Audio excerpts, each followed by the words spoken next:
The Nerd Academy podcast is released weekly at 12 p.m. Eastern Standard Time, available on our website at www.thenerdacademypodcast.com and wherever you listen to podcasts. You can find the Nerd Academy podcast on Facebook, Twitter, Instagram, and YouTube. You can also help support the show by going to patreon.com/The Nerd Academy podcast, where every donation allows us to bring you more exciting content every week.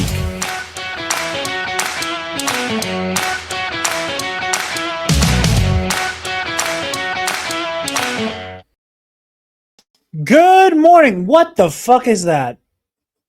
Good morning, class, and welcome back to the Nerd Academy podcast, your source for nerddom news and commentary from an itty-bitty, teeny-weeny little window on the side. I am your host, Jarod Bachman-Stubbs, and we got a little news roundup for you guys today. It is episode 199, episode 200 coming down the pipeline soon, with assuming everything, all the stars align the way I want them to, with a very special announcement in episode 200, so stay tuned for that. I am going to say up top, you're probably gonna get like, I don't want to market the Nerd Academy podcast on tune in this week to see Jared's latest crash out over fandom culture. I don't want to market this show like that. That said, you're probably going to get like either two halves of a crash out equaling one full crash out from me, or you'll get a crash out and like a quarter. I'm not 100% sure yet how much I have to say about two topics in our show notes that are annoying me, but I need to have somebody to crash out too. So welcome to my lovely co-host, your resident Green Lantern, Professor Travis Grossman. I also have not been able to properly crash out about this to others either, so this will be cathartic. Which one do you have to crash out about? The one where I crashed out in the show notes, or the other one that is also very dumb? The one you crashed out in the show notes, because I actually don't know what the other one is. So you'll get my live take on that. That's going to be fun. I haven't. Can I share the link? Just say, can I read the link out? For the one that I'm angry about? For the one that I don't know. Oh, yeah. Because reading it's so silly. It just says variety.com/2025/film/news/Disney Marvel Lucasfilm Gen Z. And I don't know what that means. You want to tell them what the bullet point in the show notes say? Other stupid shit. And I'm sure it's in the title, so you can guess what the other one is. I'll be sure to have you read the other one that pissed me, the big one that pissed me off when we get to it. But before we jump into any of that, Travis, how are you doing? Let's get our regimented banter in. Regimented banter. Did you catch Secret Game Changer? I did catch Secret Game Changer. I enjoyed it a lot. I was having a shitty day. Normally, friend of the show, Alden Diaz, likes to say that relationships are a prison. And I disagree with him on that. However, I am not allowed to watch most Dropout material unless I am sat with Taylor. But I was having a particularly bad day while Sam was doing the Samalama Ding Dong live stream. And when he finally broke and announced the episode, I just said, fuck it. And I watched it by myself. And I did like 10 Hail Marys to make up for it later. I'm kidding. I told Taylor I watched The Secret Game Changer. She said, oh, cool. We'll watch it later. And then we watched it immediately when she got home. Yeah. I don't want to do like a I hate my wife bit. I did that. I did 10 Hail Marys. And I immediately didn't like the tone of that joke. I immediately did not like the tone of that joke. You weren't aggressive about how like upset she would be, so it works. You know what I mean? Because normally in that bit, you're doing like, I did 10 Hail Marys hoping she wouldn't come home and smite me and make me sleep on the couch and fuck the dog or something. So Jesus Christ. Yeah, no, I was working from home that day, and I'm a good Samaritan. I'm double dipping for Dropout. I have the app and I have a YouTube membership. Because I'm like their app just doesn't do it for me. The video player is okay, and I have YouTube Premium, not a sponsor, but I like listening to stuff with my phone off, and so especially in the car. So for Dropout, it's just way easier because it's all on YouTube membership stuff too. So That's what I was about to ask. So if you're a YouTube member for Dropout, you basically have Dropout through YouTube. yeah, That is fascinating. I did not know that. I learned that because I was out of town for a job, and Cloudboard Ho didn't start. It was the Titan Takedown had started that week, and Game Changer premiered that week, and Titan Takedown premiered that week, and I was like, "Oh, I got to watch these." But obviously, what's Dropout's crazy not is you've seen more of the wrestling season than I have. Yeah, I haven't only seen the watched last like episode. I only saw the first episode, and I was a little on it. Yeah, it's okay. I love New Day. You know, again, a couple episodes ago, my WWE crash out still stands. I've not watched a second of that shit. But I like Xavier Woods. I like Kofi Kingston, and I was enjoying them a lot. But anyway, as you were saying, yeah. So obviously, the Hotel TV didn't have the Dropout app. I had no way to So I was like, oh, hey, wait a minute, I can just do this, and I'd never canceled either one of them. So here we are. But that's clever. That's very clever. Well, that's a nice little fix because I see people in Dropout social media comment sections, Sam Reich's comment sections, all over the place on like the many Dropout subreddits talking about how there needs to be a Dropout PlayStation app. Mm-hmm. And how it's yet to come to PlayStation. Pardon me. So, I mean, there's a fix right there, for anybody who is, dealing with that, the issues, of course, cancel your Dropout subscription and then become a channel member for Dropout. And then, Bob's your uncle, that's very clever. That's very clever. I never would have thought of that. But yeah, I was working from home, just doodly doing. My phone dings with the YouTube notification. Surprise episode of Game Changer. It's like 1 PM. I was like, well, putting that on. I gotta keep working. I have often joked with Eli, the Epic Confrontations commissioner, that he and I have a Reich Mulligan-esque relationship. And that I told him that one day this would happen to him. Only I would not leave him a cute riddle. It would be, I'm locking you in a building and we're running the ones with very expensive lightsabers until I feel satisfied in the outcome. While doing trivia.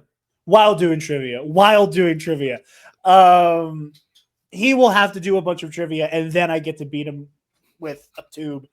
But no, it was an incredible episode. I really, really, really enjoyed it. Lots of fun callbacks.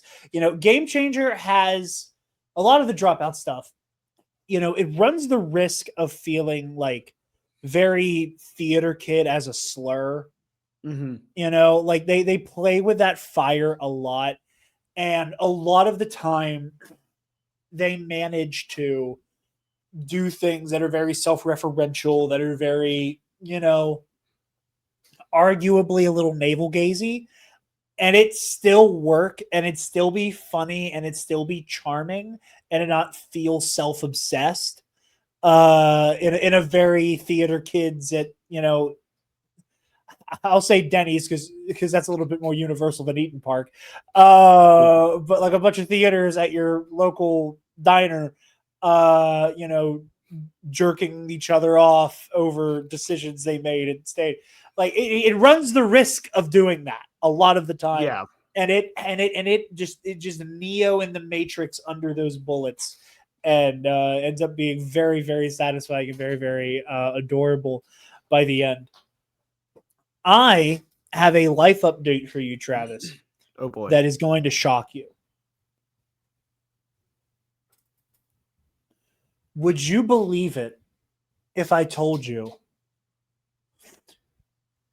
that I am in a fantasy football league this year? Okay. I had a half-hour meeting at the end of my day today for work that turned into an hour meeting because the first 15 minutes was everybody else in the call discussing their fantasy football leagues. Which I of course have no part of because Yeah. not that I'm judging, but Yeah. that's both surprising, but also I can see it. What would you do if I told you I'm lying to you? Because I am in 2 fantasy football leagues this year. From what I've been told, that's the correct number. Oh, okay. Yeah. Everyone at my work is like, yeah, 2 is just the perfect amount. It's not too much. You might have like your friend's game that's been going on for years and then the work game or whatever. Anyway, I'm in 6. So because again, like it was kind of at the same time that I got into wrestling and I got into football. I just had my heart broken so aggressively by the WWE. I promise I'm going to sit down and actually get into AEW here soon. I just have not had the bandwidth to commit to it. But Trey approached me, friend of the show, Trey Mitchell. That makes a lot more sense. Yes. And he was like, "Hey, would you and Taylor like to join our kind of like the nerd fantasy league we have going?" Kaysen is also a part of this one as well. So I did that one. My team for hold on, I'm going to talk while I do this. My team for the Trey Nerd League. I had some fun doing it because as it has been discussed before, but it happens more often on other shows, not this one, because I have authority here that I don't have elsewhere. Despite the fact that I've made it abundantly clear to a lot of our friends in Star Wars land that I live in Pittsburgh, because I've told them too many crazy stories about our hometown, Travis and I, they insist that there's basically one half of Pennsylvania that is Philadelphia, and the other half is simply Latrobe. And since Trey is among the many people who just say, "Yeah, Jared's from Latrobe," I leaned into it. So my fantasy team number 1 is the Latrobe Legion. And I went with the hometown colors through the little Ahsoka Tano clone trooper helmet in there. The other league I'm in is the Blathering Fantasy Football League over with Ken's like channel membership. So I am also over there. Nothing too crazy. It is the Nerd Academy Cookie Cops over Hell there yeah. I love that. For Blathering. I almost went with my second idea because I was stuck between. I had 3 ideas for my initial fantasy team. One of which I ended up is recommending to Kaysen, which ended up being Gotham City Rogues. The Latrobe Legion. And then the other one I wanted to do was the Austin Info Warriors. In the InfoWars font with a rainbow frog as the mascot. I really wanted to do the Info Warriors, and it was even funnier because I did draft a gentleman who listed on Sleeper was A. Jones, and I was like, he's in there on spec just for fun. So I ended up going with Latrobe Legion. The other one was the Cookie Cops. So Latrobe Legion and Cookie Cops this year. Next year, I am absolutely doing the Austin Info Warriors. Especially because it'll be even funnier if it is hopefully owned by the Onion by then. Yeah. But yeah, so that's my big life update. Is I do fantasy football now. I'm low key gonna try to blitz through this episode in just over an hour so I can watch the first game of the season this year because I don't know what the fuck happened to me. Well, the MCU's dying. You have to get into something, I know, yeah. And MCU, more like UFC. We'll get to it. Anyway, But if you are struggling to figure out which very niche, stupid name you want to give to your fantasy football team, and you're just being driven crazy, how about you drown your sorrows in Sunday's Bloody Mary? You guys know the drill. Sunday's Bloody Mary has the most badass Bloody Mary accoutrement in the multiverse, with their 3-time award-winning spicy Caesar mix, as well as their mild and traditional mixes. If the spice ain't for you, as this former bartender has said, always.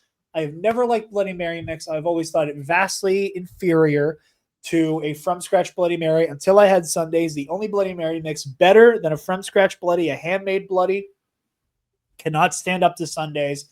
Use the link in the description, sundaysbloodymary.com/shop. Use the code TNAP, TNAP at checkout to get 10% off your order and help out your favorite nerds while you do it. All of that said, let's jump into the news. That's very Travis. Robert Evans ad tee up, by the way. Just wanted to point that out there. Thank you very much. I pride myself on getting sometimes they're a little more crazy like Robert's. I think that was like a good Robert one. That was one that Sophie wouldn't yell at Robert Evans for. Yeah. So our first story, one that's very exciting around these parts especially, Superman. We have Superman, not Superman 2, which I think is interesting because James Gunn. What were you saying? Yeah, you go first. Okay. James Gunn has said, I'm working on the next Superman saga film, but it is not Superman 2. And we get all these little like nuggets about Superman saga, and then here we are with a movie called Man of Tomorrow, not Superman 2, Man of Tomorrow, not Superman, Man of Tomorrow, just Man of Tomorrow.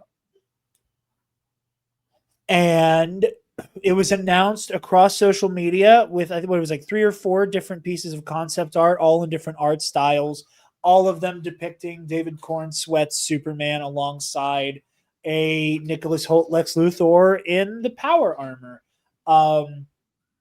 One that's kind of like a big idea one of Luthor and Superman side by side, one of them both in action poses, kind of one behind the other, and then one posted by Nicholas Hoult of them going to blows. Travis, what are you thinking?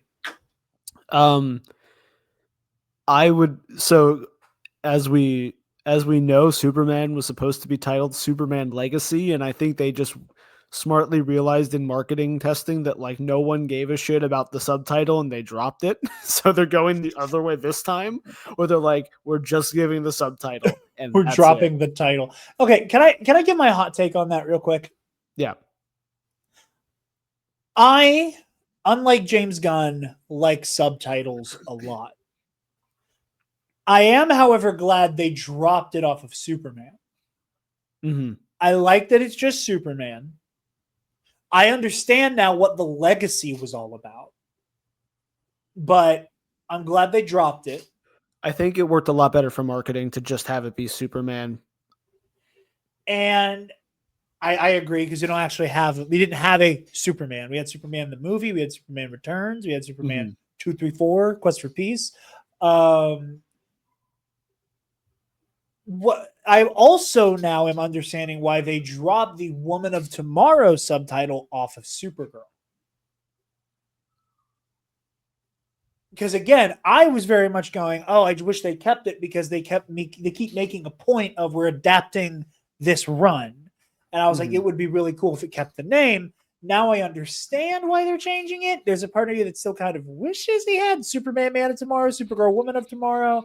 There's a part of me that wishes it was all of that. But I also really appreciate how bold just calling this Man of Tomorrow is. In the same way that the DCU Batman movie is not Batman Brave and the Bold. It's Brave and the Bold. No Batman there. I'm sure the logo will have a gigantic fucking bat on it, in the same way that I'm sure Man of Tomorrow will have a giant fucking Superman crest behind it. But yeah, very interesting stuff. I jumped in on what you were saying. I apologize. I throw it back to you. Oh yeah, but I find the title interesting billing it. I think it's smart billing it not as Superman 2. Like they've been billing Peacemaker season 2, which I have not watched any of, but the retcon in it was really funny. Yeah. That Peacemaker season 2 is the direct sequel to Superman, and I think the point he's trying to make with that is that like these two movies won't exist in a vacuum, and that's okay, right? Like whatever happens in Supergirl is going to directly affect what happens in Man of Tomorrow, and whatever else comes out in between then, if anything, because I don't. That's my thing with the DC lineup is I know it's a little looser, and I'm okay with that. I'd rather them just be like, this is happening. We know this is happening. We have a date. And just trust that as we go. So. Yeah. Like I said, I have no desire to like, we've talked about it recently with, I don't like using roadmaps and announcements as the word of God. But it feels like this is a very forceful shot being called here. And I'm very excited. I'm excited to see what comes from this. So I've seen a lot of speculation online about, do we think this is going to be, before we move on, do we think this is going to be our Superman Lex team up? Because I think it was, I guess I think we both follow him on TikTok, that Nickel gentleman who loves Gambit. He put to words what I was thinking when I first saw these, where it was like very interesting that like all of the different perspectives of the art, right? I think it was Nickel who said that. I believe so, yeah. You saw what I was talking about, where it's like one is very big picture. This is the writer director, how he conceives of these characters by side. One is Superman's perspective of, we're kind of on a team. And then we have Luthor's perspective. It will never not be a fight. I think Alden said something similar in the group chat we're all in, and I really like that idea. I don't know who you pit them up against. I think it's too early for Brainiac, and maybe this is like a poison by the DC animated universe thing for me, that it's like, I kind of want Brainiac to function in a similar way that like Loki does in phase 1. Or even an Ultron in phase 2 of when it comes to the MCU, where it's like, I know this character is typically presented as a Superman villain who is a big enough threat to be dealt with by the whole league. And I like that presentation. I just get nervous that like we're about introducing a villain like Brainiac too early, even though he feels like the logical person to pit against both Superman and Luthor. Yeah, I think because my brain immediately thinks Brainiac as well, and I think again, like you said, it's because of the animated universe. I do think Brainiac is a villain where you could pull off introducing him early and then having him be a bigger force later for the whole league. Yeah. Right? Where he could be Brainiac 8 here and then Brainiac like 25 when we eventually get a Justice League movie. Or I mean, Justice League also will have the Darkseid stuff to deal with, and Darkseid's too big for it that to be who they're fighting, I think, in this movie. What are you saying then in the first like chunk of DC movies, it's fucking insane to introduce Darkseid off rip? No, of course not. Of course. Oh, no, the thing is, Gunn's making good work, but that would be a genius level play. Like killing Superman in his second fucking movie. Yeah. And founding the Justice League and doing the Dark Knight Returns. Anyway. And then when people claim that you're being a jackass about it, quote Mussolini at them. That's what you do. I tell people letting the Mussolini quote go is my favorite thing. I hope you know that. Because that was the thing that sent me over the edge. I was always on the side of like, he's probably a good guy, but I just don't like his work. And that sent me over the edge of, no, actually, you just suck. I still am on the side of, I think he's a decent dumbass. Like I think Zack Snyder is like a kind of like kind head empty guy who just likes when action go brr and was like, this is a badass quote. I didn't think much about it.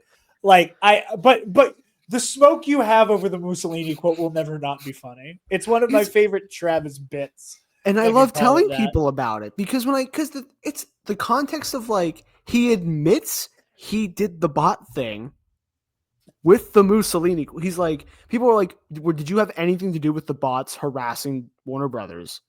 And then he replies with a Mussolini quote. You can't let that one slide. I just can't. I can't do it. I respect you for it as somebody who's obsessed with not letting things slide. I respect you for hanging on to that one for dear life. That's mine forever. They could do a bunch of different things, right? You make Parasite a big enough kaiju, you could fight him. Yeah, I was hoping for Parasite too. I was thinking about that. They can go any way, which way they want. And of course, then you like the fun thing. And it doesn't feel out of the realm of possibility of them teaming up. It's why I love the ending monologue so much, where it's Clark recognizes like you have so much potential to do good and you're choosing to use it like this. Right? Yeah. No, I agree. Like I said, I mean, it wouldn't be the first time we got a story like this. I'm excited to see what it would look like. I don't think it's a coincidence that on the heels of Nicholas Holt's Lex Luthor and like the pathological level of insecurity and supremacy that comes with this version of the character being a huge thing for audiences coming out, that he is front and center for a follow-up Superman flick. So very exciting stuff there. Did you have any other thoughts on Man of Tomorrow? I don't think so. Cool. Quickie story that we don't have a whole lot to talk about. There's lots of set photos coming out of Spider-Man Brand New Day. Really cool stuff. I believe we saw the Punisher tank or the Punisher van that had like 3D printed turrets on it. Very cool stuff. Not going to get into all of that at the moment, just because there's so much coming out of that. And we're getting to the point of like the set photos are so prolific that like I don't want to report on it because I don't want to spoil the entire movie for myself at this point. I got my fill with practical swinging and a bright white Punisher skull and the suit, obviously. But there are rumors floating around that Florence Pugh, playing Yelena Belova, one of the leaders of the new Avengers, will be joining the cast. We don't know in what capacity. This is still very much in the rumor mill. Who knows what's going on there? Just wanted to touch on that little nugget kind of in passing. Speaking of Spider-Man, before we move on. Is this where you want me to click on the thing you told me not to look at yet? Yeah. So we are officially in spoiler season for Magic the Gathering Marvel's Spider-Man. The set pre-releases on September 19th through that whole weekend, I think. I promised I would not go through over the whole set on the show, but there's one in particular I would be remiss not to show you. Jarod, please open the image. Yeah! Fuck yeah! Oh, it looks so good. Oh, shit. Oh, goddamn. Look at my boy. They crushed the art. They crushed the art on this one. Oh, you may have Superior Spider-Man enter as a copy of any creature in the card. The name is Superior Spider-Man. Oh, he comes back from the dead as Spider-Man. Oh, fuck yes. That is awesome. I'm about to run through a fucking wall, Travis. So, I'm going to be honest. So when Travis is like, there's something I want to show you, I was like, well, I'll throw it on the screen for the episode so the viewers can see it. And he was like, well, I don't want you to see it. I said, okay, well, email it to me. And I did my best to not look at anything, right? And the only little glint I caught was that, like, I was like, it looks like it's a Magic card, and I think that's a Spider-Man card. I thought it was, I like the little glimpse I saw while I was trying to squint and upload it to StreamYard. Right hand up to on Cookie Cop. I thought it was a badass Iron Spider card. We did that. I know there was a few Iron Spider ones I loved when you showed me the original run. Yeah. So the other thing they're doing with the set that's really cool to kind of flesh out the card pool, there's a bonus sheet, which they do in sets where it's like cards that are getting reprinted. They're not a part of the main set. They can't be played in standard. And they're like older cards getting reskins usually with new art. And the art they're using, because this is a comic book entity, is actual comic panels and like comic art. So I forget the Iron Spider, like the very iconic Iron Spider art where he's in the pose and like surrounded by the claws. There's a card for that. I do not remember what it is. But like a lot of the cool, very iconic Spider-Man art is used on those reprints in this set, which is really sweet. The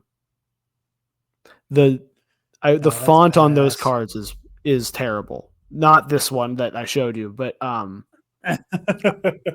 the ones that use classic comic art, I don't like the font they use on them. That has been pretty widely the consensus. I don't know why. It just doesn't feel right looking at it. But we do now officially have a Magic the Gathering card with an art byline of Steve Ditko and whoever. Oh God, I'm such a fake fan. Hold on. Is it Kirby or Ramita? Yeah, Kirby. Okay. Yeah, it's Ditko and Kirby for the original cover, but yeah, very cool stuff. That fucking rules. That rules. Also, real quick, we talked about, oh yeah, maybe we'll have a whole D23 episode. We didn't get shit out of D23, dog. We didn't get a motherfucking thing out of D23. I was stunned with how little we got out of D23. I think the biggest thing that came out of D23 that pertains to this channel, this podcast feed, is we got a new still from the Mandalorian and Grogu.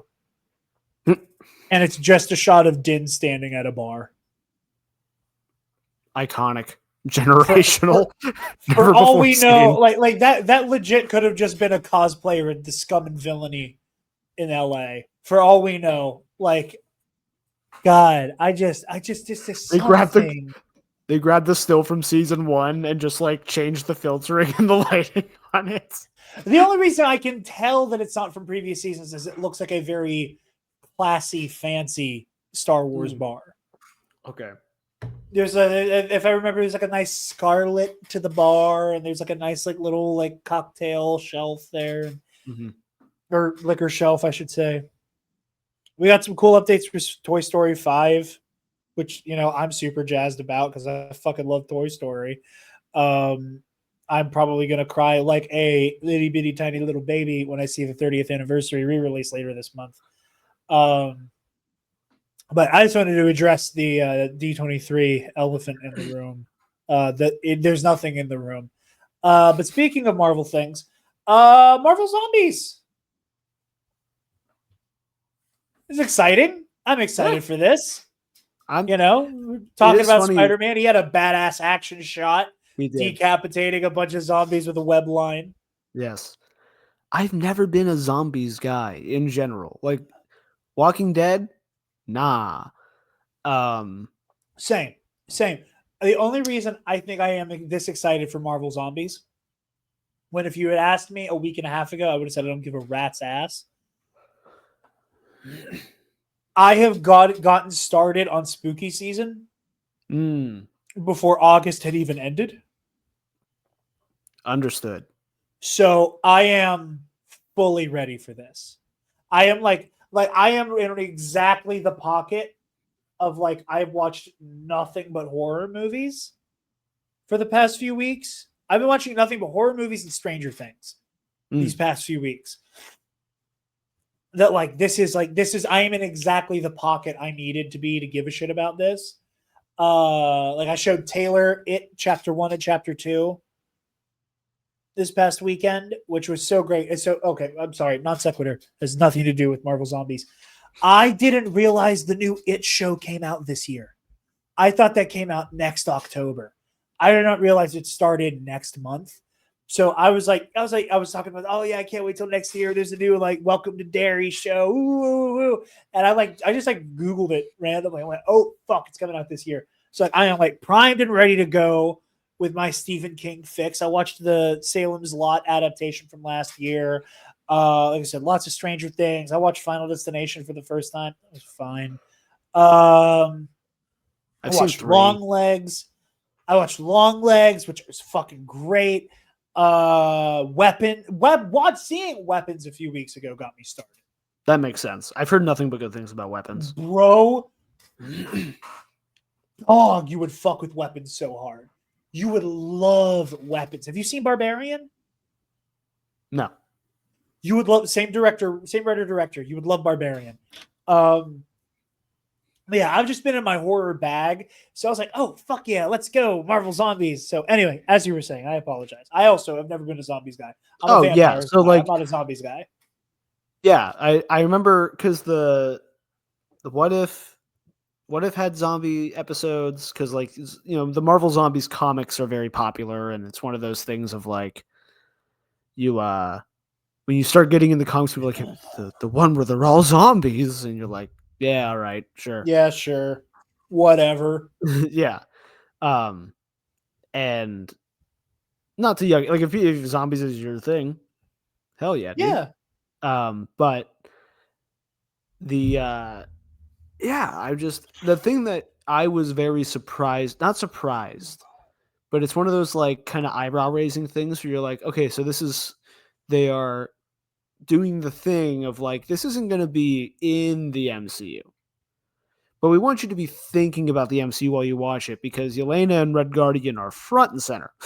So, yeah, you know, I find not like bad, obviously, because Yelena has been such a great character throughout what we've gotten since Endgame. But it's interesting that we're starting to see that like mild pivot. And we mentioned it right before we started that like, yeah, seeing her in Spider-Man wouldn't be surprising given that she's kind of becoming the fan favorite, or at least they're pushing for her to be the fan favorite. I mean, she's a really important character at this point. You know, yeah. she's at the center of a lot going on, and she's kind of been, set up to be that since very early into Phase 4. Yeah. Yeah, I feel like I need to clarify that because I'm a white man. That when I say pushing her to be the favorite, yeah, like Disney I knew Marvel, what you meant. What you meant, but Disney Marvel noticed you wanted to clarify.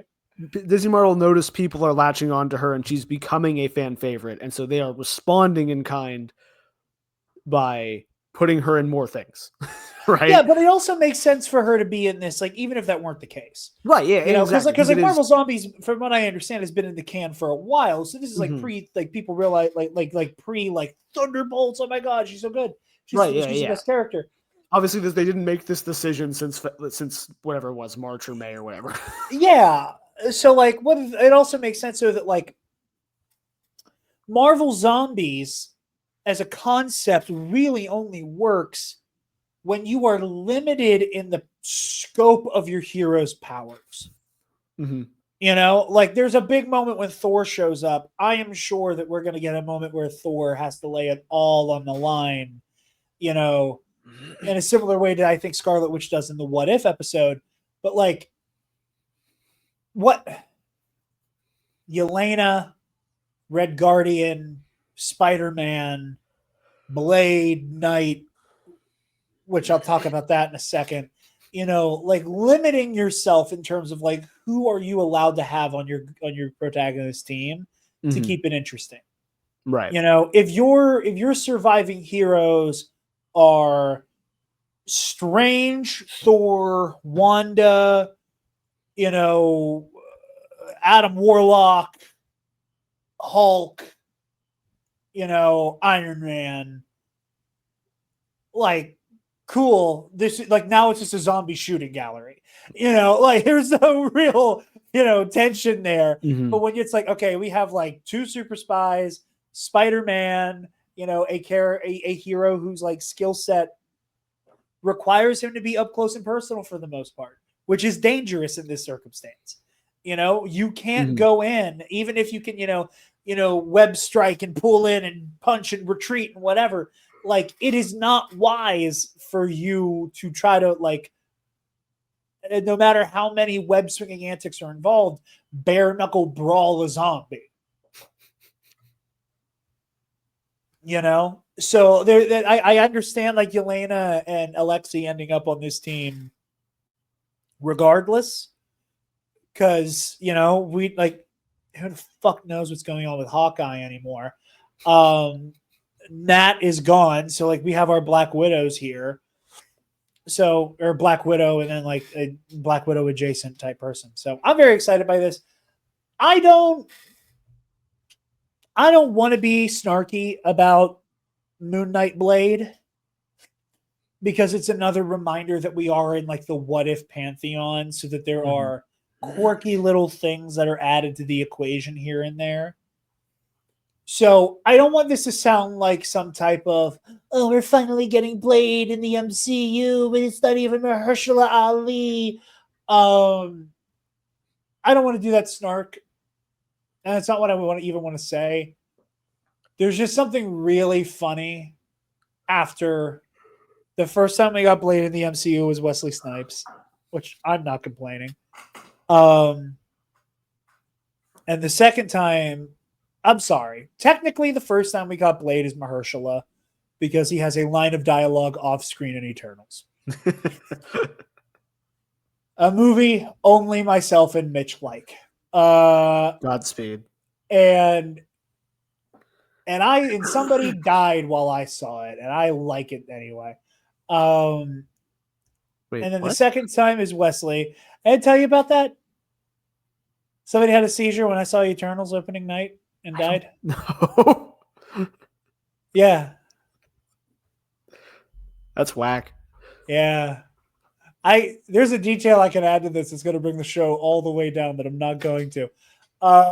It's giving that time we thought there was someone with a gun in our showing of Joker. Only this time it ended up happening. Again, seizure, not a firearm. The poor guy had a seizure, bumped his head on that like hard concrete corner where the stairs are. You know, that was opening night, and I was like, oh, that's okay. No easy way to fucking, you know, bounce back from that one. But Blade shows up there off screen, and then we get Wesley Blade in Wolverine, Deadpool and Wolverine. I don't want to do the whole snark, but it's just really funny that it has been Blade with an asterisk every time. Like, I don't even care about it being Mahershala Ali. It's that it's Blade asterisk. Blade off screen. Blade Wesley. Blade Moon Knight. Like, it's like that is what I think is deeply fucking funny. I don't care about it being Mahershala, even if the Blade movie had come out and, you know, had a 1 billion on Metacritic and it was so certified fresh it brought back Christ, you know, like made a big $8.2 billion at the box office. Mahershala Ali is probably not voicing Blade in Marvel Zombies. I don't care that it's a voice double. It's the fact that it keeps ending up being Blade, but other thing. And that is deeply funny to me. But yeah, Marvel Zombies. I'm excited. I'm in the exact right mood to give a damn. Hell yeah. All right.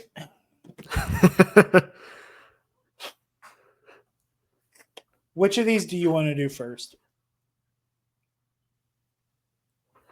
God, I don't know. Because it's the thing of like, you know what's behind one door and you don't know what's behind the other for me, you know? One of these doors is like a night out at Outback Steakhouse, but the other one might have a Kia Sorrento. So like, not sponsored. By Kia or Outback. Yeah, right. I'm letting you pick. I'm letting you pick the direction of the episode. We'll start with the one that I know. We'll start. Okay. I want to. If I'm in the mood to crash out, I think it'll make the second one funnier. Okay. So you want to start with the first one that you know? Yeah. Let's pay off the joke we made earlier. Would you like to read to our dear viewers what I wrote in the show notes while preparing this episode? I am going to read it. I almost did a whole bit where I did an announcing a fighting card. Who fucking cares about a fight on the set of Doomsday? You goddamn vultures. I swear to God, none of you actually care about this shit. Fuck. So I let Travis read it so that I could build and do a crash out genuinely. What the fuck are we doing?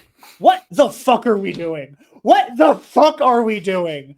Like, I'm sorry, man. Why in the fuck is entertainment journalism and the goddamn MCU like news ecosystem revolving around Jeff fucking Snyder and John fucking Roca? What are we fucking doing, guys? And that's not to say that they're not decent journalists. Their reporting has been good from time to time. They work hard. They give a shit. Whatever. This is not a fucking value judgment on Roca and Snyder. Like, that's not it. But it's like, what is this fucking page 6 TMZ fucking horse shit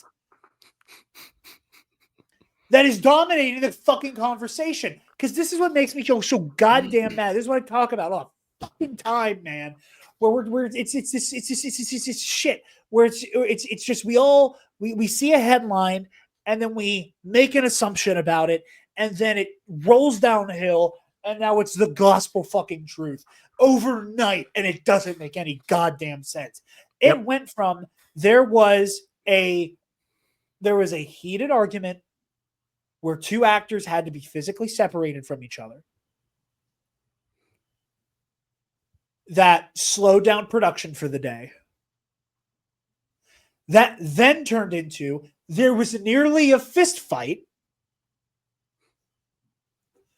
That then turned into maybe it was Ryan Reynolds because we had Schrodinger's fucking Deadpool. I forgot to put that in the show notes. Let's talk about that for a minute. Where Deadline, Variety, and either Empire or Hollywood Reporter were all having conflicting reports on whether or not Deadpool was in the movie.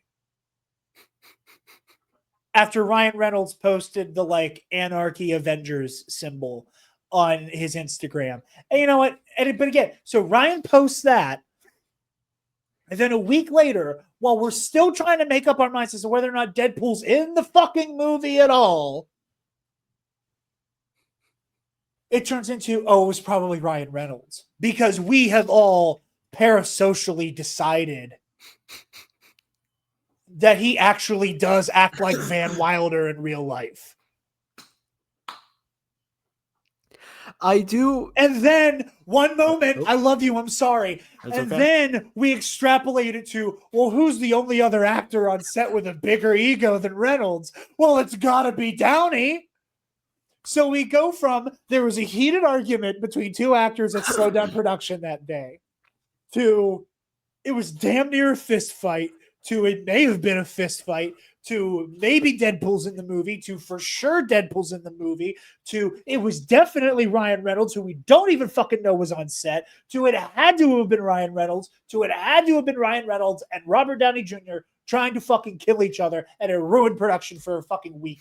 What is going on? What the fuck is going on? And I'm sorry, no disrespect to the people who were reporting on this, but a little bit, fuck you. What the fuck else kind of discourse do you think is born out of a fucking headline like this? What? Oh, like, again, I'm not saying, like, protect Marvel from all criticism at all times possible because they already have enough to worry about.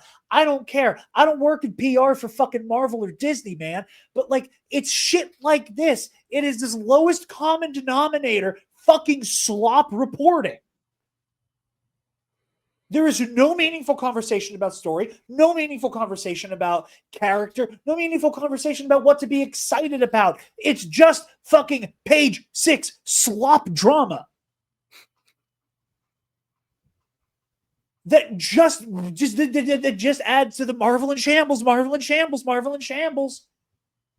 You know, Dave Filoni's going to decanonize the sequel trilogy. That's what you fucking people sound like. Fuck. So goddamn stupid. What were you getting ready to say? I'm sorry. Well, it's just like, I mean, even you can take it back a step further and just be like, you mentioned the Ryan Reynolds is no longer the internet's darling, and now we've decided that actually we're sick of his persona and that he's a monster and whatever else, you know.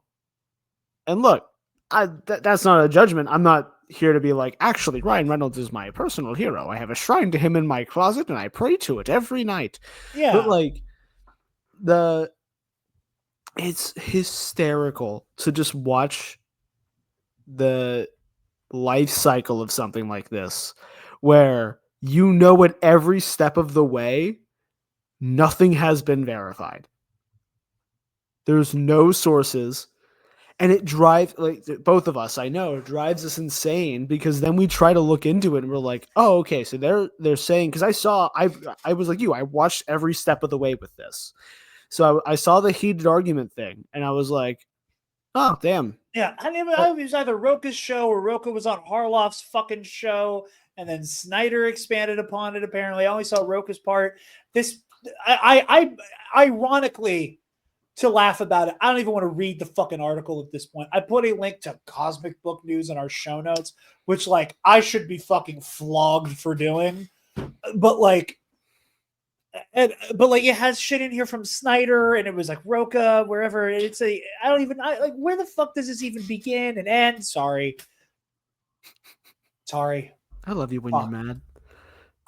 Travis, I want to start throwing shit. You only enjoy this because we aren't recording in person right now.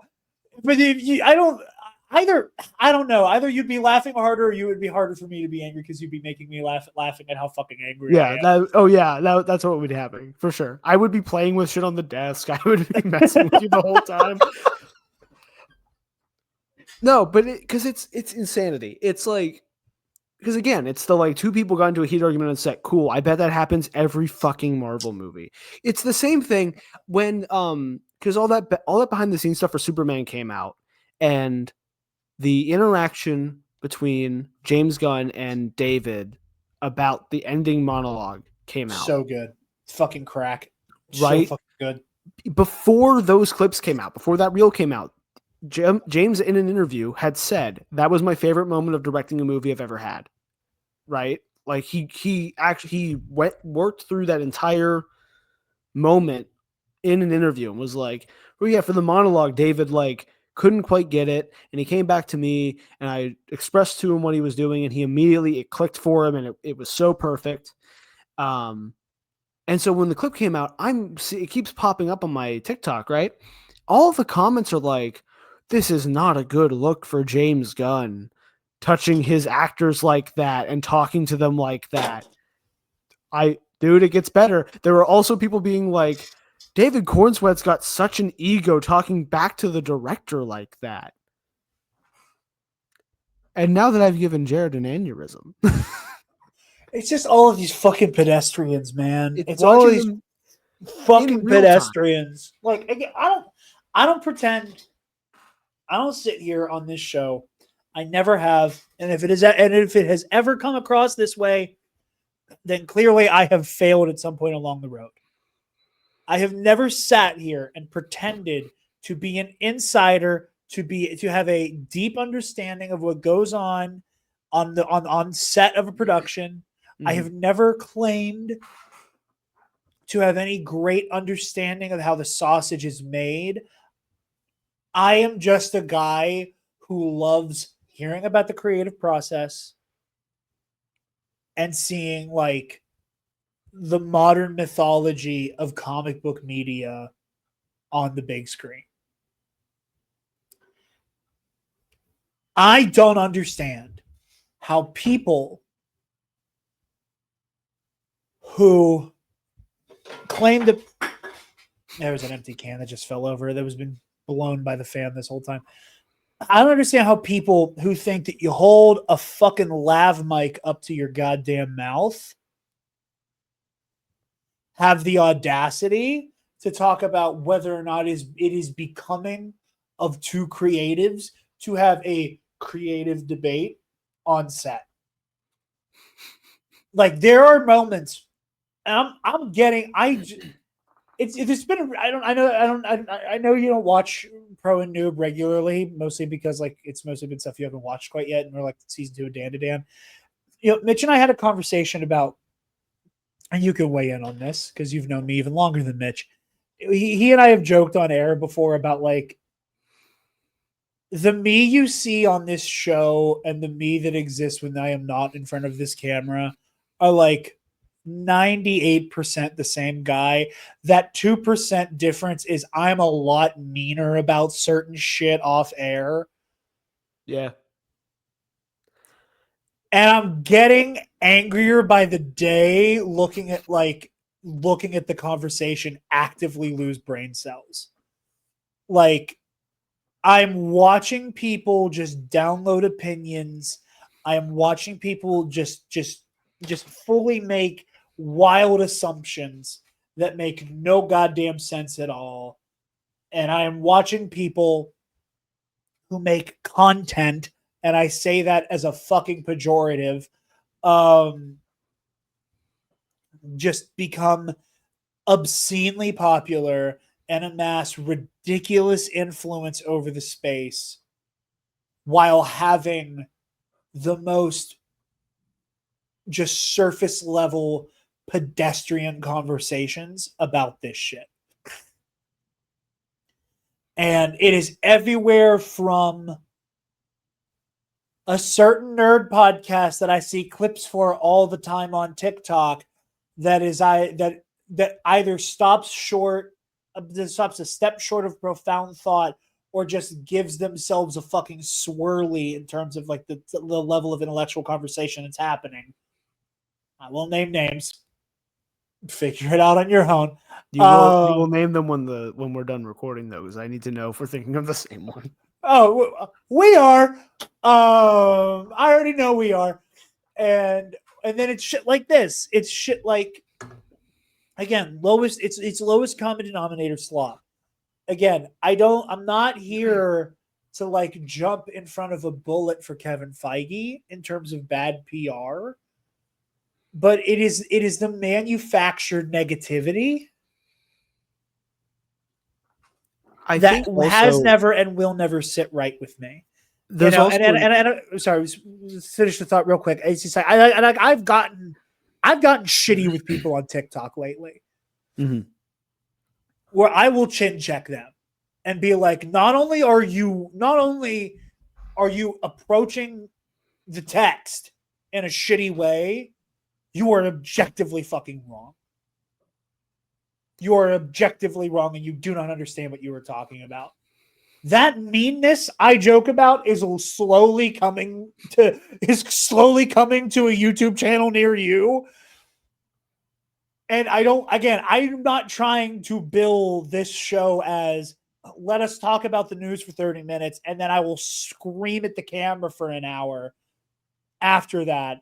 But like, it's every fucking time we sit down to record, there's another stupid fucking thing.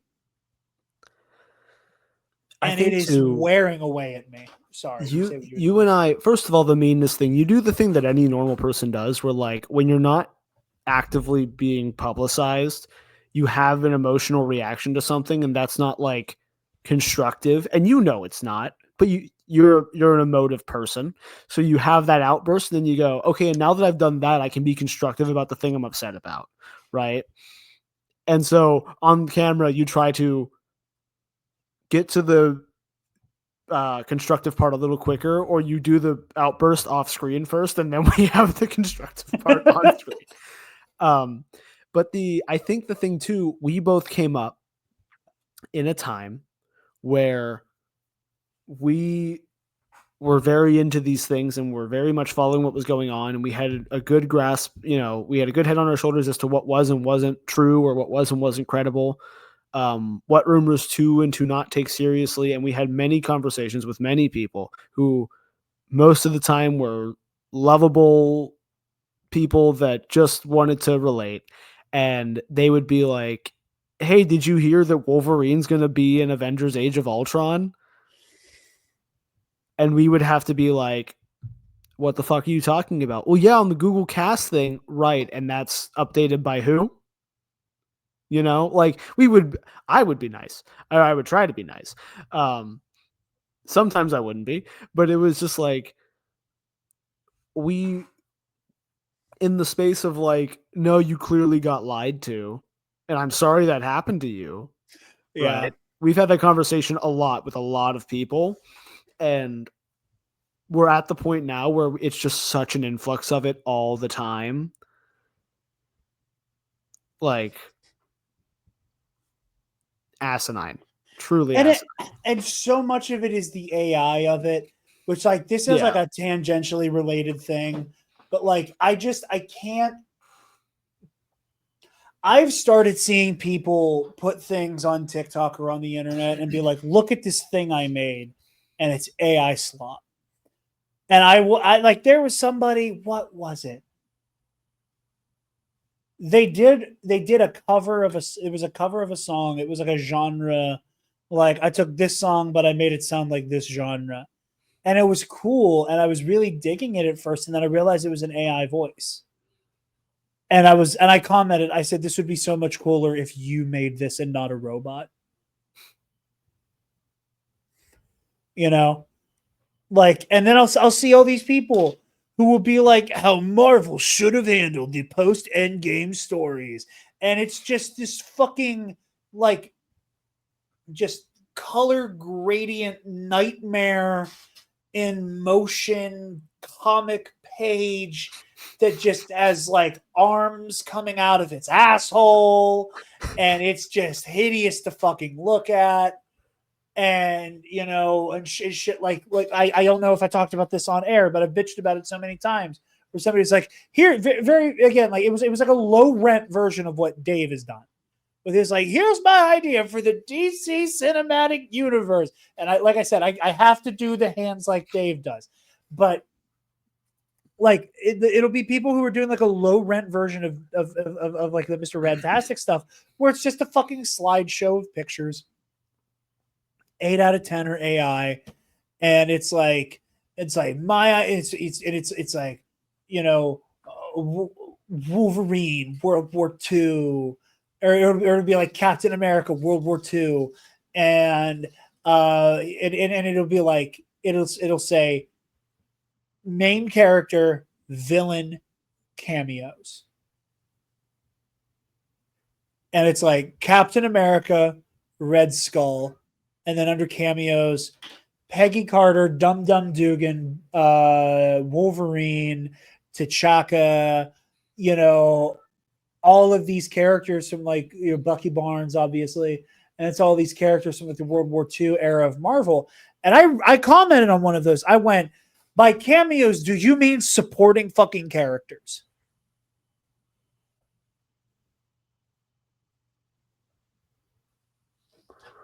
Like the conversation has had its brain leached out of its fucking butthole so hard that like we don't even have a word for supporting characters anymore. You know, Man, that and hurt. That and hurts. and and again, I refuse to blame Marvel for that. I refuse to blame Oh, Marvel yeah. for that, because the moment it's these motherfuckers who were talking about who Tobey Maguire and Andrew Garfield's cameos in Spider-Man No Way Home.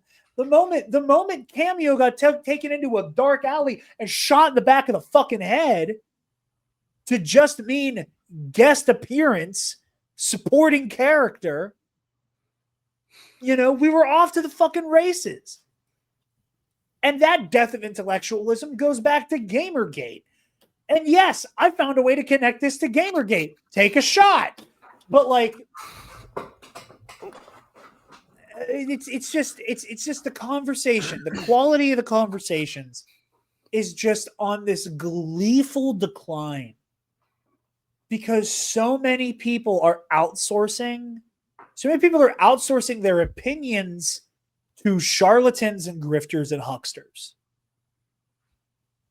We have outsourced the formation of an opinion to carnies, and we have outsourced our creative capacity to fucking robots.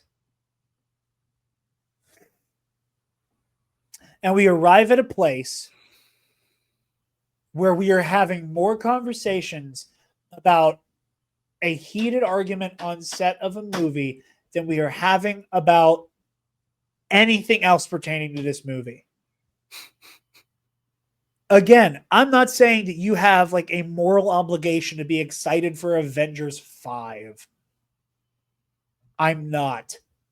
But if all you have to say is some pithy version of, well, I heard there was a fight on set, and then you allow that to snowball into Ryan Reynolds and Robert Downey Jr. got into a fucking cage match in costume that had to be broken up by Kevin Feige, then I don't take you seriously as a person. I do not respect your capacity for intellectual vigor.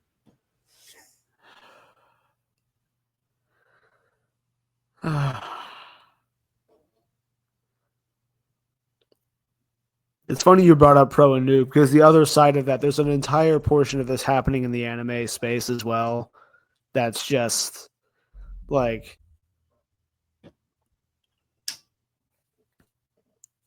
it's not, I can't say it's as bad because it's always been bad.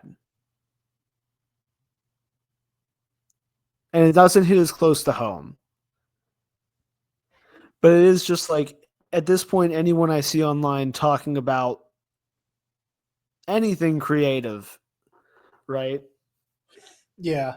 Even when they themselves are not the problem, and they have like a good, not necessarily a good take, they have a take that's like not this about anything. Yeah. Their comments are inundated, and like you said, it's the robots of it all, because like the number of comments, I think I've told you about this, where I was like, Philip DeFranco had a tweet and like with a poll, or like it was like a general like, please respond, like genuine question, please respond to this with your answer. It was something about Trump, and reading the replies, realizing that 8 out of 8 replies I had read were definitely written by AI, by a bot, right? In that moment, and like throwing my phone across the room. And I'm doing that now with TikToks, where I'm opening stuff, and it does happen more with political stuff because, you know, the monkeys in the Phantom Zone or whatever. But and you can always pick them out. It's so funny. Eventually they're going to learn to put typos in, because that's how you pick them out. If it's a dog shit statement made into a complete sentence that grammatically makes sense, that shit was a bot, brother. Like, I mean, with the AI of it all, like I'm sitting here while we're talking, I have that Cosmic Book article pulled up, and the header is a like low pixel fucking AI image of Robert Downey Jr. as Doctor Doom. Obviously, horrible fucking AI. And you want to know something I've noticed about the AI Doctor Doom? And then I will give the floor back to you with your anime thing, and then take a little breaky, and then come back for our last topic. You know how I know you've seen it before, how there was that meme of, it was like a weird, like, it was like a weird AI monkey, and somebody was like, it's so funny that I can see JD Vance in there, from all the memes and how it's proliferated the internet. oh, maybe.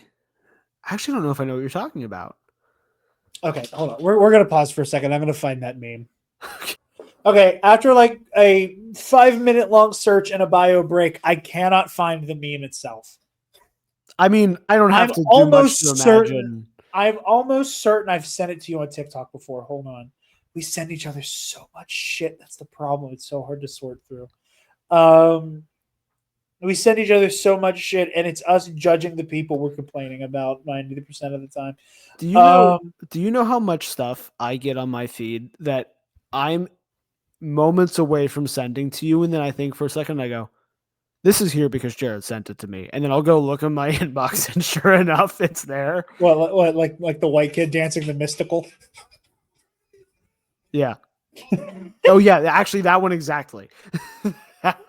That one did pop up. I was like, what's one that wouldn't belong on Travis's For You Yeah. page, but belongs on mine? Yeah, I was like, yeah, that's a Jarod one. Show me what you fucking. Oh, fuck Mystical, but that video is great. Hold on. I'm trying so hard to see if I sent it to you because I'm fairly certain I did. But it's like it's this video where it's just like AI. I think it's a monkey. I think it's an AI monkey, and the monkey's face, it has this element to it where it looks like fat JD Vance with long curly hair. And somebody, but like there's just like this little like trace of it in it, and somebody was like, it was like, oh, like the AI is getting to the point where it was like there have been so many JD Vance edits that he's become like the Genghis Khan of AI images. that meme proliferated so hard. There's like little trace amounts of JD Vance and a bunch of AI. Right? The Genghis Khan of AI images is insane. I wish I could say I came up with that, but I didn't.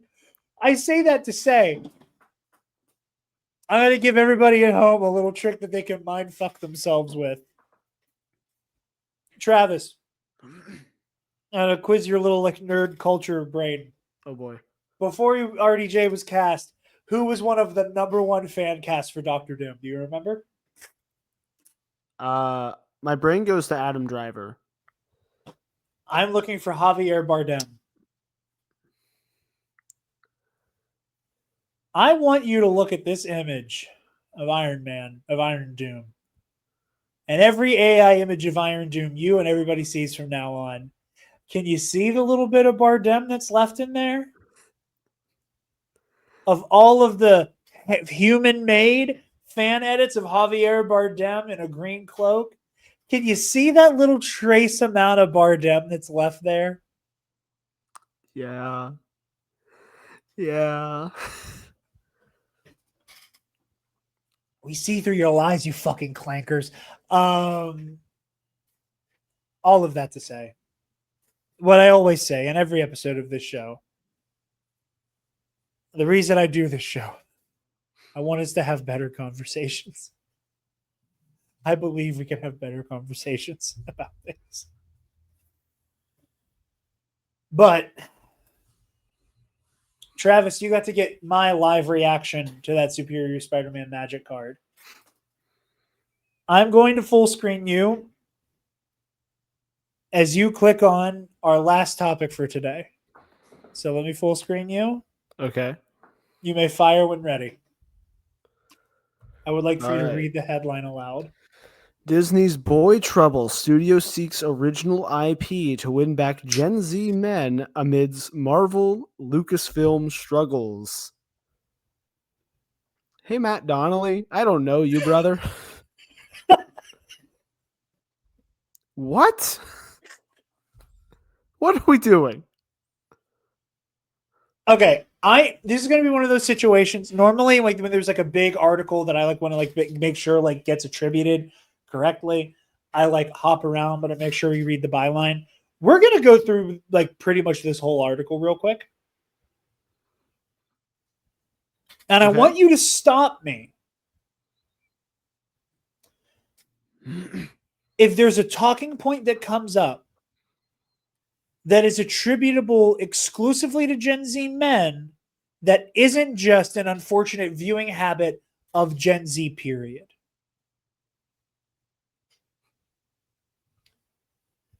Cinderella and Sleeping Beauty aren't the only ones looking for a prince. Leadership at Walt Disney Studios has been pressing Hollywood creatives in recent months, multiple sources tell Variety, for movies that will bring young men back to the brand in a meaningful way. Young men is defined by sources as ages 13 to 28, aka Gen Z. First, every film studio is looking for better ways to convert young audiences into habitual moviegoers. Numerous studies show that Gen Z men in particular are a lonely, gaming-obsessed group who were hampered in their formative years by COVID-19 lockdowns. Not the easiest segment to grasp, but what's surprising producers, writers, and other partners in larger industry is that Disney has been calling for original concepts to lure the demo back to the movies. Only Gen Z men were affected by COVID-19, by the way. And again, this is a Gen Z thing. This is a back half of Gen Z thing. I want to fucking say real quick. Like, again, not that I am interested in generation wars or any bullshit like that, but like, ugh. And fuck you, I'm technically a millennial. Keep me out of this talk. I'm decrepit. There have been so many like studies and like looks at how there is pre-COVID Gen Z and post-COVID Gen Z. And the dividing line is basically, did you graduate before or after COVID destroyed culture as we know it? You know, that back half is where you are finding the super conservative string of Gen Z men. That is where you are finding the super aggro male loneliness epidemic strain of Gen Z men. That is where you're finding your, you know, kick and Twitch streamer obsessed Gen Z men. That is where you're finding your gooner Gen Z men. That is where you're finding your men's rights activist Gen Z men. Like, again, and that's not to say that pre-COVID Gen Z men don't have their fair share of problems. They do, but it's just like on the whole, these issues, this whole like obsession with like why are Gen Z men going to the right? It's happening in droves with the end of high school got annihilated by COVID for me, Gen Z men. It's that specific flame, that specific like strain of dude. Mm-hmm. So already there's an issue with the framing here. On top of that, again, all of the, you know, let's become a podcast that talks about third spaces, I guess. You know, go to your local game store and play Spider-Man set. Yeah. But like it's all of that stuff, you know, like again, we'll get into further into the article. I don't like the framing. Yeah. I really do not like the framing of like, well, Disney and Marvel and Star Wars have lost men. Because it's like, well, guys are just falling off. And like, I also don't like the supposition that it's Disney's fucking fault for the guys who have fallen off. And again, I'm not here to take a bullet for Bob Iger, but the framing here is really fucking problematic in my opinion. On top of that, you can't logically, so it's the correlation causation thing. It's the I swear this is going to make sense in a minute, but have you heard the thing about like there's a study showing that if you play tennis, you have a longer life? Have you heard about this?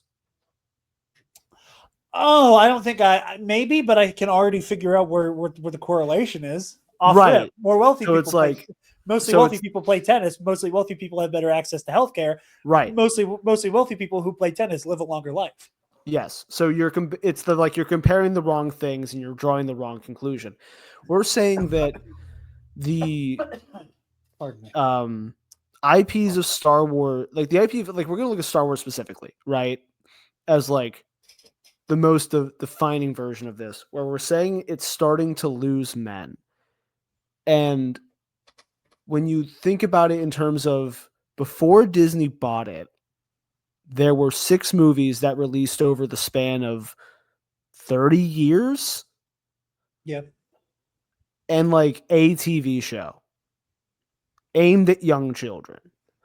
So to pretend like viewing how Star Wars was viewed and culturally and used culturally and what it meant culturally in that context versus first of all, the concept of an ongoing IP, right? And then you look at like, okay, we're going to make Star Wars an ongoing thing forever as a thing aimed at younger people to sell ad space and toys. Well, what do young people eventually stop buying? besides us, obviously. Fucking toys. So depending on if your thing is just views and box office numbers, I got news for you, bud. It's not that you're losing people because it's not like they don't like Star Wars. Because it's not male centric enough.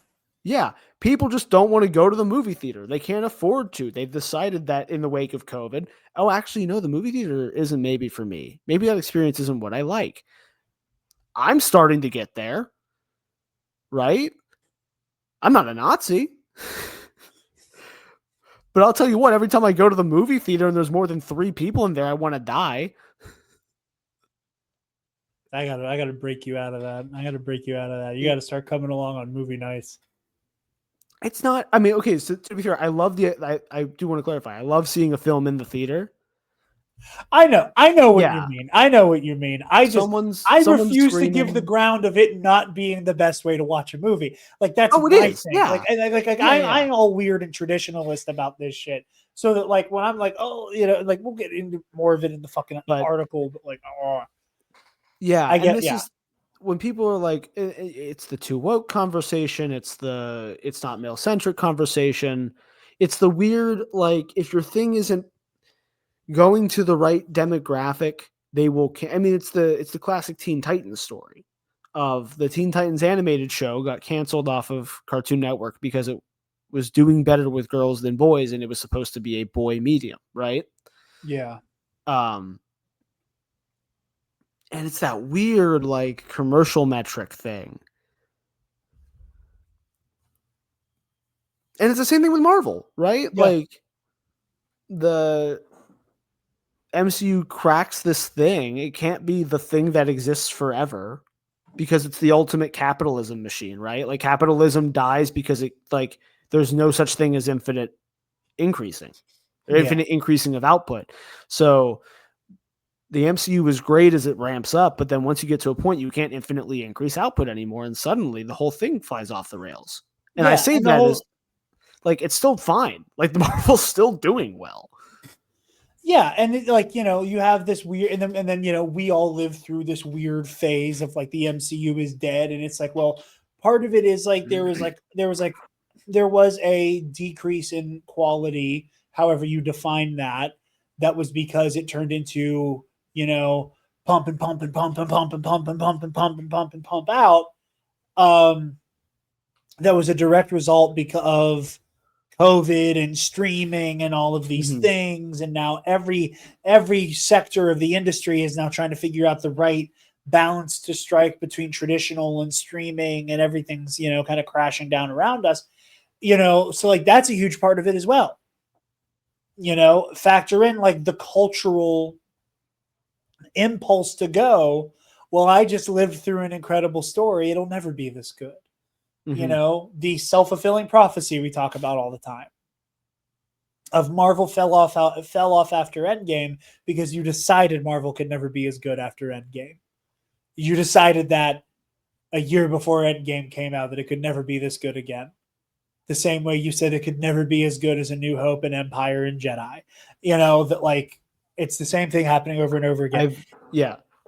I've decided this thing no longer suits my needs, and rather than just taking that in stride and moving on with my life, I have to make it the brand or the IP's fault. My Hero Academia went through this, man. Like My Hero's wrapping up. Its last season starts next month. Manga's been done for a while. The season that came out last year, as I was seeing reactions to it, again, manga reader, loved it. Watching people react to what's happening at the end of the story and being like, because I don't know, you're not in the anime space. My Hero had a huge falling off with people for a lot of reasons, but the story weakens towards the middle, and also the fan base got a little weird about they are all minors and maybe we shouldn't be doing certain things in fan art with them. But I won't go on for the sake of this being findable on YouTube. I'll take your word for it. And also I don't like those things. Should clarify that. I also think they were bad. But not the fault of the show, right? And so coming back into, I think, season 7, I think that's the season that just came out. I don't remember the numbers. People were like, "Oh my god, this is peak. Has it always been this good?" And it's like, yeah, man, you just decided that an arc wasn't for you, and that's fine. That Yeah. happens. Yeah, it's the overarching like way that it becomes a zero-sum game. There is a cultural pressure to hate things that are popular. Mhm. There is a sense of community that we are all desperately in need of online, of being able to go, oh, I didn't quite like this, so let me just dogpile it and go from this didn't work for me to this was an affront to everything I love and believe in. Jump back into this article for a little bit. Let's do it. This is the same Disney whose multi-billion-dollar content engines, Marvel and Lucasfilm, have sated men of all ages over almost 2 decades since the company acquired them. The sources say Disney has been seeking new IP in pitches such as splashy global adventures and treasure hunts, as well as seasonal fare like the films for the Halloween corridor. The calls come as the Star Wars machine struggles to produce any film projects, and the superhero genre sheds audience by the day. Everything we just said summed up in multi-billion-dollar content engines. Continue. I'm sorry, by the minute. Well, 2 insiders say the mandate to recruit young males goes as high as the C-suite. The task primarily has fallen on David Greenbaum, the former Searchlight Pictures co-lead or co-head brought on in 2024 to run Disney's live-action film business. That label has been sorely lacking in any guy-leaning fare like the Pirates of the Caribbean franchise for nearly 10 years. Studio insiders say the property is in active development, though not in its last reported iteration involving Margot Robbie. To say nothing of the lackluster attempt to reboot and hand off Indiana Jones in 2023, which earned $383 million worldwide on a $300 million budget before marketing costs. A Disney source says the movies for Gen Z men are part of an overall strategy across all labels, but no more urgent than any other quadrant. Then what the fuck is this article about? Disney desperately trying to get its guys back. They're working as hard on that as like pretty much, just like fixing all the other things, as the industry's in a really weird place right now. Again, and it's the subtle language to normal people and the not so subtle language to people like us, where it's like, they tried to hand off Indiana Jones to a lady. Pirates of the Caribbean starring Barbie. Where it's like, is Pirates of the Caribbean even a boys movie? Is that a thing? Women love pirates, dude. Not you, obviously. I'm talking to the guy that wrote this. yeah. But I know. I live with a woman who talks about like the traditional bisexual awakening that is Pirates of the Caribbean, where you're looking at Will Turner and fucking Elizabeth Swann and going, damn, at the same damn time, to quote Kevin Gates. Is that Kevin Gates? Might be 2 Chainz. I might be wrong. Either way. I gotta Google it now. Before I lose my... it is the like... Oh, it was Future! It was Future! Revoking your hip-hop Friend of card. the show! Friend of the show! Sensational. That's his word. He'll never forgive you. No. That didn't sound like his voice in my mind. Anyway, not the point. But yeah, no, it's just, it's again, it's like, I thought we were past the point of things being like boys and girls franchises. Like, I think there was a level of like, yes, it was like very neoliberal, like girls can be billionaire CEOs too, very like transgender drone pilot type fucking shit of like the post-Obama years that just got shot in the fucking head by the Trump administration. Mm-hmm. Just culturally, not even on a policy level that we're dealing with in Trump too, but like just that whole idea of like Star Wars isn't for boys, it's for everybody. And like that's just gone. Like we just forgot about that. It was barely 10 years ago. Yeah, and I mean we kind of saw it twice, right? Because it we had it's the pendulum swinging Yeah. of it looks like we're getting progress, and then Trump gets in office in 2016 and it swings the other way with fucking Last Jedi discourse, right? And now we're seeing it kind of on the macro level now where we're seeing it with brands and ad deals, fucking American Eagle eugenics jeans and Dunkin' Donuts eugenics donuts. I think that happened, right? I didn't make that up. Yeah, that happened. That Okay. happened. And beef tallow fries. Never forget the beef tallow Never forget fries. the beef tallow. I've had so much fun telling people that Steak and Shake got bought out to become a crypto fascism scam that will stop your heart literally by just making you ingest nothing but beef fat. Yeah, Um, truly. Also, this is my point to remind you all of my favorite RFK Jr. story that he, as a child after his father's death, would run out in front of cars, pretend to get hit, and then when the driver would get out concerned, he would pop up and go, "You killed another Kennedy," and run off. I know I was a kid, so I didn't have the voice yet, but all I could hear was, "You killed another Kennedy." Drink cane sugar, and then he'd run off. It truly is so damning that like our head of like health and human services sounds like that. Yeah, with Like a worm the in his least- head. a man with a worm in his head and the least sounding person on the fucking planet. Like, goddamn, we're so past the point of fucking parody. And then like people, I see people on TikTok, people of color who are clearly of certain ethnic descents, right? Where they're trying, like they're in the entertainment industry trying to get parts or roles or like casting calls or whatever, and they're talking about like, yeah, people only want us to do stereotypes right now. I know exactly who you're talking about. It was a beautiful Indian woman, wasn't it? Yeah. The and she's Pennsylvania local. I think she's on the other side of the state. Oh, Yeah. hell yeah. She was doing, I know that because she was promoting like a comedy show. Honorary Yinzer, as far as I'm concerned. Yeah. I think she was in Harrisburg, maybe. But yeah, she was talking about like, yeah, they only want us to do Indian accents. And I've seen other Indian voices saying the same thing. I've seen Spanish people of all, both Latinx and other whatever descents, saying like they only want us to do. Exactly who you were talking, because I remember seeing that video. It was like right in the middle of all the Sydney Sweeney of it all, and I remember being like, "Wow, this is so insightful." Also, wow, you were fucking gorgeous. Not that that is anything important, just in a very kind way.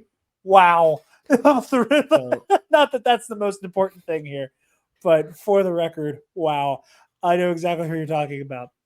We are deep on the other side now of. And again, I would imagine the gendering of IP and that kind of thing never went away in the marketing sphere. Of course. Yeah, not. right. But like in terms of like societally, we're buying back into it, like wholeheartedly with male loneliness epidemic. But even then, like again, during like the mid to late 2010s, there was still a balance being struck.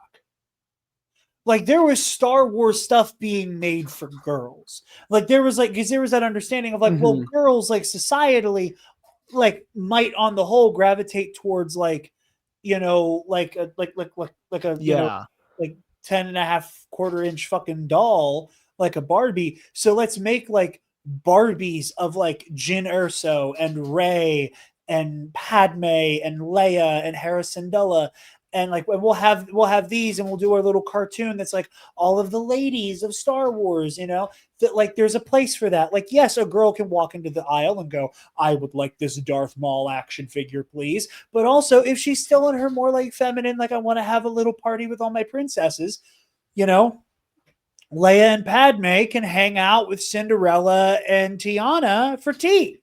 You know, they were building that in there. They were building in that like you may be attracted to this specific toy product idea, but also it still fucking says Star Wars on the box. Yeah, and I think that is like the divide there, where it's going back to like there are no dollies of of a Star Wars character. There's not like we're not gonna have like Captain Phasma's fucking dream house anymore, but like it's gonna go back to here are all the action figures and swords for the boys. And I guess you get a fucking bow and arrow or whatever, because that became like the girl's weapon for some fucking reason. I cannot wait to get the leftist Green Arrow movie we all deserve. Same. Oh, it's gonna be so good. I've mentioned this a couple times, but rewatching JLA and or JLU, sorry, and the very first episode when Green Arrow and Captain Atom meet, and he's like, "So what are you?" And he's like, "I'm nuclear energy contained by a suit." And Green Arrow just goes, "I think you're what I marched against in college." It's like, yeah, Ollie, I love you. No, but like I think the other thing too, and part of the thing fueling the wrong side of this divide is, again, like what you're talking about is objectively good and should be happening in terms of like allowing young women and young children to explore culture and media however they want, because of the optics of like letting girls into the space of it is where like there isn't the equivalent for young boys, because there doesn't need to be. Exactly. But it's the thing where when someone's fighting for equality with somebody who already has not everything but pretends like they have everything, and then they go, well, no, I deserve more too. You're getting something, I should get something. And it's like, well, no, now you're getting more people to enjoy your thing with, idiot. Like, yeah. You complain about not being able to talk to women, and then one of them is like, I'm kind of into Star Wars. And you're like, the women of Star Wars need to have big tits and no personality. Yeah. The only right-wing ideology that they can all get behind. Truly. Jesus Christ. Phone's pissing me off. But yeah, so Greenbaum recently hired Daria Saric. Sorry, I read the name Daria and had formulaic objections flashbacks. The savvy former Paramount Pictures co-chief to assist in this effort. Greenbaum is beloved by talent, but has largely existed in the prestige indie sphere, where Saresic shepherded films from franchises like Sonic the Hedgehog, A Quiet Place, and Smile. Some think the push for demographic is simply Greenbaum trying to put his stamp on live action, yet numerous power players spoke with Variety say something ominous is in the tea leaves. When the execution is correct, Disney's sweet spot at the movies has been millennials. That generation rapidly consumed classic vault titles like Lion King, 101 Dalmatians, and Lilo and Stitch's kids. Now they bring their children in droves to see live-action reboots. This year's billion-dollar grosser, Lilo and Stitch, over-indexed with men and boys. What are we doing here? Disney previously said, Gen Z is a different story. Lilo and Stitch made $1 billion? Yep. Built-in interest is not nearly as guaranteed for such an audience, which propelled Warner Brothers' A Minecraft movie to nearly $1 billion haul. That was a game Gen Z men played as very small kids, not to mention the euphoric viral moments it created for young men filming key moments inside multiplexes and sharing them on platforms like TikTok. See also the Gru memes. It says in there. As it stands, Disney is in line with Sony Pictures and Paramount in its market share for Gen Z, 10% of ticket buyers in 2024. That's 2 points above Universal and 2 points below Warner. But Disney is not leaving the job of courting Gen Z entirely up to the film group. Concurrent to Greenbaum's hire, the corporation bought a $1.5 billion equity stake in the gaming juggernaut Fortnite, which will incorporate Disney's iconic stable of characters. Two sources say Disney does not, however, enjoy movie rights to Fortnite itself, which would seem a no-brainer in luring in Gen Z to theaters. Hello, my fellow teens. Yes, Disney was the unrefuted king of the box office last year. It will win again this year with two films potentially crossing the $1 billion mark: Avatar: Fire and Ash and Zootopia 2. 4 movies from Disney labels have grossed more than $1 billion in the past 16 months. No other studio has had that one in that time frame. So it's been staggering to rival studios and dealmakers that Disney is looking to blaze new trails after being the envy of the town, having counted for so long on sure things from the worlds of Iron Man and the Jedi. Disney CEO. Hold on. Can I stop you for a second? Yeah, please. Because like this is the shit we're talking about. Where like there's a real conversation to be had here. Of like there is a through line here. There's a thing that we can see because they start to say it and they drop off immediately, right? We're doing well with millennials who are taking their kids to see these live action remakes. Most likely older millennials, older than me for sure, who have children they want to take to the movie theater for their classic movies. And it's funny, I've been having this conversation with coworkers of mine who are younger than me, that you and I and the people in our age group of that like very young millennial and eldest of Gen Z, I think kind of hit the sweet spot of being politically activated at the, for lack of a better word, right time. Yeah. Because Lilo and Stitch didn't do poorly with Gen Z because of bad marketing. It did bad with Gen Z because a couple people saw it and were like, oh, hey, you shouldn't go see this because this movie's objectively fucking terrible.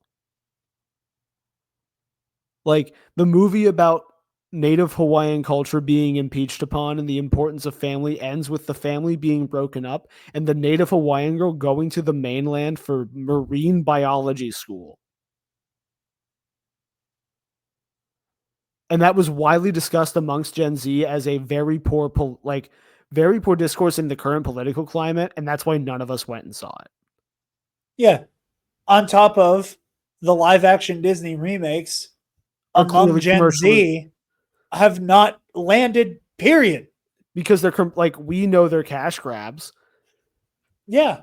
And because like Disney are ghouls. like even beyond that, like it's just people going, yeah, it's the same thing but worse. You know, like the best you can expect from discourse around like a live action Disney remake is, yeah, it's just like the original but worse, or a whole entire marketing cycle that is spent doing culture war bullshit like we did with Little Mermaid. Mm-hmm. Or Snow White. There's Snow White. It's a more recent example that I fully blocked out of my fucking head. Because it had the two-pronged issue of like, on one hand, people were really mad that Snow White wasn't white. And then on the other hand, you had the left really mad at Gal Gadot for just existing. Valid, by the way. Yeah. So like it, but again, that's the thing. We're like the Gen Z of it all, the like as a more, what feels like we are a more politically activated group, meaning we're going to be opposed to Disney at pretty much every turn, except for the things we like, you know? Yeah. And that's a failing on all of us, right?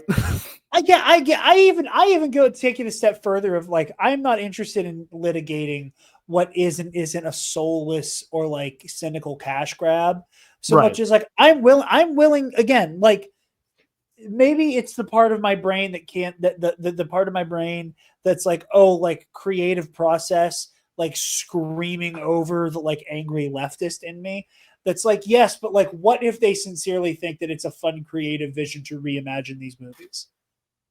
You know, because I'm willing to give the grace because the live action Beauty and the Beast came out at the same time I got cast in a production of Beauty and the Beast. And you know what it felt like? It felt like I was watching a bunch of famous people do the stage version of Beauty and the Beast. And that was really fucking cool. And I'm willing to give the grace of, you know what? Sometimes it's just cool to retell the story and like have it feel like a star-studded production of the Broadway musical version of this fucking movie. You know, like even then, like, but all of that to say, so many people our age are either cynically disillusioned by the Disney live action remake industrial complex, or it's a conservative guy who wasn't going to be caught dead going to see Little fucking Mermaid, dog. Fuck the fact that Ariel's black. He doesn't give a shit. This guy's not going to see a princess movie. Come on. Only reason I saw Aladdin was because it was Will Smith and they made that for me. The other thing He too, rapped a little bit and it was enough for me. just a little bit. Yeah, I think also for me too, I was not very looking back, I was obsessed with Lion King and Lion King 1.5 specifically. I think that informed a lot of my humor as an adult. Oh yeah, it did. But in terms of like Disney classics, none of them were really on my watch list as a kid. Like in terms of things I have memories of. And so for me, like it's much easier for me to be the cynic and go, oh, they're doing this to maintain copyright. Like they don't want to Steamboat Willie this, right? Yeah. Steamboat Willie, this is funny as hell. So yeah, But this is like we've been saying, this is not a Gen Z men problem. This is just a like media discourse in general problem. It's media discourse. It's the industry is dying and the industry needs to change, but they don't know what direction they need to change, and they're being pressured to change towards the right because of the current administration. You know, it's just like every other, like, I don't know. We don't even have to finish this article. It just fucking drives me insane. It's just, again, the fucking the header art pissed me off. The fucking, you know, the headline as it is on, you know, when you search it up, you know, Disney's boy trouble with the hat. It just, again, this is the like not slop but still sloppy version of the last thing we bitched about. Mm-hmm. This is the like I can't believe like we're choosing to not have intelligent conversations about what's going on right now. Yeah. And that is on the fault of like the media, like, you know, thought leaders. And again, I would give my life for these conversations to not be fucking terrible anymore. Just inconsequential, just unintelligible. Because they are consequential, but unintelligible. But yeah. Sorry, I read what I believe are the last two lines of this article, and can I read them out loud? Please. One top film executive at a Disney rival, whoever the fuck that is, that could be literally anybody in the fucking film industry, says every studio should be looking for originals as sequels and reboots continue to exhaust the culture, even if they're packing in moviegoers in the short term. I never thought I'd say it, the exec muses about the Magic Kingdom's boy troubles despite its gem box of iconic IP, but it looks like Disney's going to have to start trying. What the fuck are you talking about? What do you mean? What do you mean? Okay, so to save my blood pressure was part of why I didn't want to read those last two sentences again. Again, it's the ultimate dichotomy of capitalism good, capitalism should work. Wait, capitalism no work? Why no capitalism work? Woke. It's the woke. Woke make capitalism no work? Woke bad. Capitalism good. Don't have health care, you fucking peasant. Go play tennis. Go die of tetanus, you fucking Luddite. Like, oh god.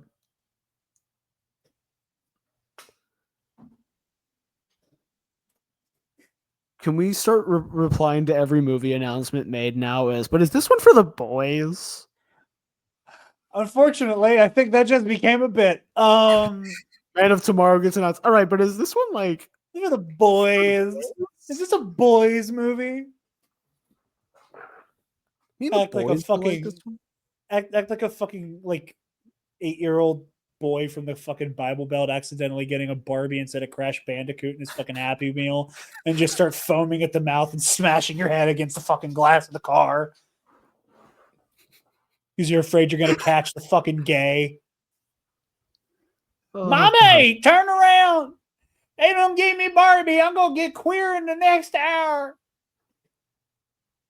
I almost said a different word that I'm allowed to say, but I don't want YouTube to yell at me because they don't know.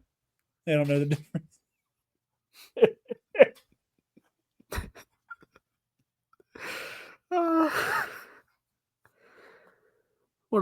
What a dark time we're in. Right? What a terrible, no good time we're in. We gotta stop ending episodes like this. Yeah, how can We gotta I stop almost ending episodes with both of us just angry and upset. I almost asked you a question about this past weekend, but I'll save it for off the air for again advertising purposes. Word. Well, do you have anything else, or are we ready to get on out of here? I don't think so. The news has been terrible, man. News has been rough. That's my thing. Like now doing this show, like again, we hit a week of I knew pretty much everything on here except for that goddamn last one. But like I can't tell if I'm just getting drowned. Like the nerd news is getting drowned out by just the horrors, or if there is just less of it. Horrors. Because like I'm not one that's ever gotten like live leak footage like by accident before. That's not a thing that happens to me often when people talk about it. But dude, last Monday I saw real footage of Israel double tapping a hospital. I'm not laughing. I'm not laughing at this fucking genocidal war crime. I'm laughing at the phrasing of I've never accidentally seen life. Because I hear about it all the And time. just how cursed a fucking sentence that is. Like the number of people I I've heard don't talk want to like, laugh. Fuck you for making me laugh. if we don't laugh, we cry.